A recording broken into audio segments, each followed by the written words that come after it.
Hey there. Alright, I'm back to review another high-tech gadget. This time it's the Travel Honey.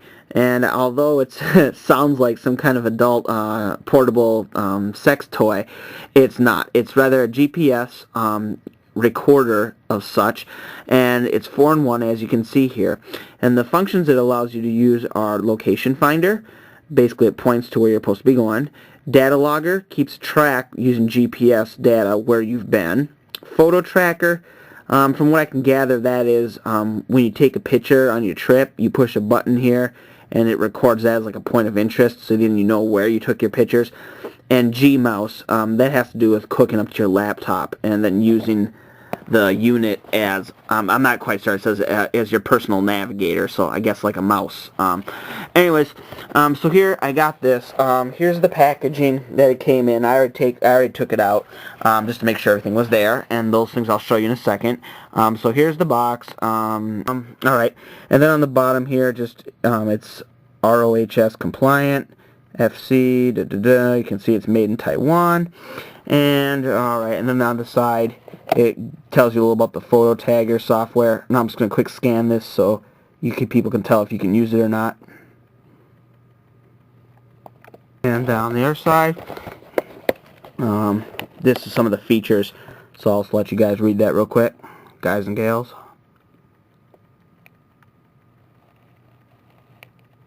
Here it is. Give you some, put it in my hand so you get a reference of size. So it's not all that big. It's actually smaller than I thought.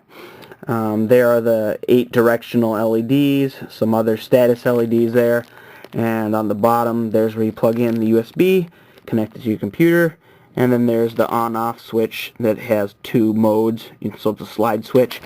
Alright, what else does it come with? You need a battery to power it, right? And here's our battery. I was kind of hoping for something like a AA or a AAA, something I can get anywhere, but instead they give me this battery here, which again I'm kind of worried about it being proprietary, but I haven't really looked into it much more than that, so I should probably find out where I can buy these. Alright, then you get USB cable, yay.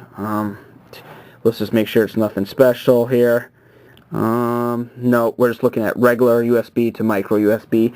That's good though. You get a car charger, so you can charge on the go.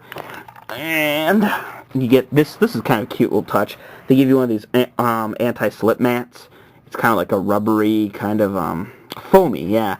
And I guess you put that on your dashboard and the thing doesn't slide around. And yes, and it also comes with this software, which is the GPS photo tagger, and you have to install this to use obviously the photo tagger function. And as you can see, it comes with a activation code, and I'm covering up half of it, so because it's mine. But so don't lose this envelope. And instructions, because trust me, you're not going to figure out how to use this without them. Well, maybe you would, but it would take a lot longer. So it comes in on these 8.5 by 11 pieces of paper here. And yeah, and it is in English, so that's good. And the writing, it's pretty legible. I mean, there's some grammatical mistakes, but overall I can understand it. And there are 5 pages total, two front and back, and then one that's just one-sided, so 5 pages of directions. I'll just give you a quick example what the directions look like. Okay, so you can see they're not horribly complicated, but you do have to read it. So now I guess I just got to charge this up, because it tells me to charge it up fully before using it for the first time, and then after that, I'm going to attempt to use this thing. Alright, so here I am in the car, ready to give this GPS logger a run for its money. First thing I'm going to do is I'm going to go ahead and turn it on to location finder. That's this direction. Okay, so now we got that. Now you can see here the right thing is steady.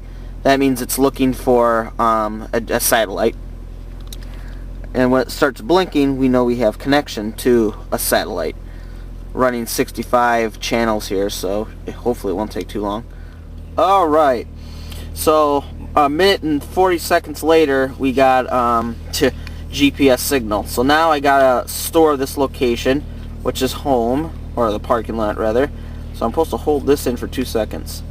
1001, 1002. Okay.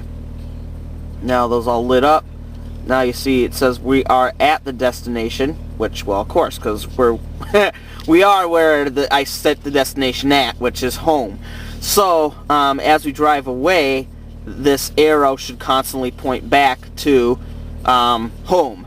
So what I'm going to do now, though, is I'm going to switch over to data logger. It's kind of a dual feature to put it in data logger. It records where you go, so it keeps track of your path. And the other thing is it stops you from accidentally resetting your set point. So it's kind of like a lock feature of such. So now I'm going to slide it all the way over to DL. Okay, I did that in one fall swoop. I guess we're going to wait for the satellite thing again. Okay, great. So that took a lot less time. So we know it saved something from going from one mode to the other, which is nice, and I guess I'm going to start driving. Alright, so I just thought I'd go ahead and show you this. What's happened here is I just basically not even left the parking lot yet, but you can already see it's already telling me how to get back to from where I came. And it's right, I would go back in this case. So it looks like it's already picked up, and I've only moved about 4 or 5 car lengths, so pretty responsive. All right, hey there.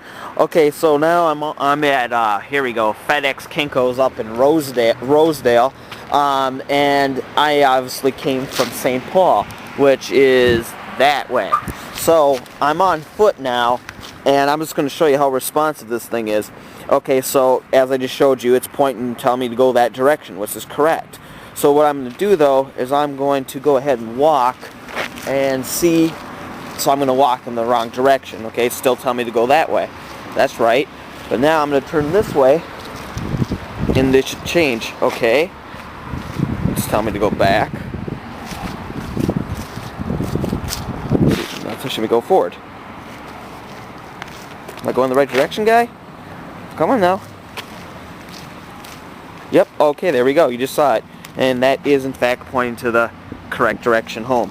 So it seems that you can even use it on foot if you're willing to walk about, like, 10, 20 steps in any direction. So, okay, so I'm back here at the computer, and with the actual log of the travel that I recorded with my new device, I'm covering up my house right here. There was a little blue flag showing out where I started from. And then it did, in fact, mark that starting off. There's this long road here. I'll zoom in a little. There's this long road that I took that was a nice diagonal, so I'd able to see what, not just a straight line. I thought a diagonal would be harder for it to count, but it caught that. And then, in fact, here I decided not to go around the lake, but rather take this little shortcut, and it caught me. It did, in fact. And if you look, it even caught these little bends in the road. I kind of make a sharp little driving swerve on that corner right there, but it caught that. And then, okay, I went up here, took this main road, and then that little bump you see on the top there that goes up is actually me turning right to go use the ATM, but it caught that. And keep in mind, that's only like about a fourth of a block in, or a fourth of the block off of the main path I was taking here, but it still caught that. Then I went up here, made a right turn, used some major streets, and of course, with Google Maps help, we're able to get all this good detail. And there's Homer Mall. You probably saw that in the background when I was on foot. And right there, that big red circle, is that FedEx Kinko's that I stopped at. And if you, I don't know if you probably hear in the background, but there is this major highway here, so you probably heard cars go by, even though it was early. And so, yeah, it did exactly. I mean, I couldn't have asked much more, let alone for something that was so small as this little device. So I'm impressed. Alright, another cool feature I just found out is it actually keeps track of your speed in either miles per hour or kilometers per hour. And so you can see this graph, and it shows all the stop and go, because I was city driving, so you're going to see a lot of up and down. And you got my peak speed, right, max speed 45 miles per hour, right on the verge of the speed limit, right? Yeah, gotta pay attention to that, especially in the cities. And then also you can see this brown line here. That brown line is my change in altitude. Granted, for where I was driving, that's really all not that important, but I suppose if you were doing some mountain driving or something, that could probably come in handy. So yeah, just one more cool feature of this device. Just one cool little extra tidbit. I noticed there was 2 entries on my log for my device. The one I made up here in Minnesota, but there was one that was done even before that. and I looked where it came from, and that is, in fact, California. And it's a total trek of 43 feet, so I'm assuming that's why the package was open when I got it. He must have took it for a quick test drive to make sure it worked. So that's just something interesting. So all the way from Cali, all the way up to Minnesota. Kind of interesting when you can actually see it in this form.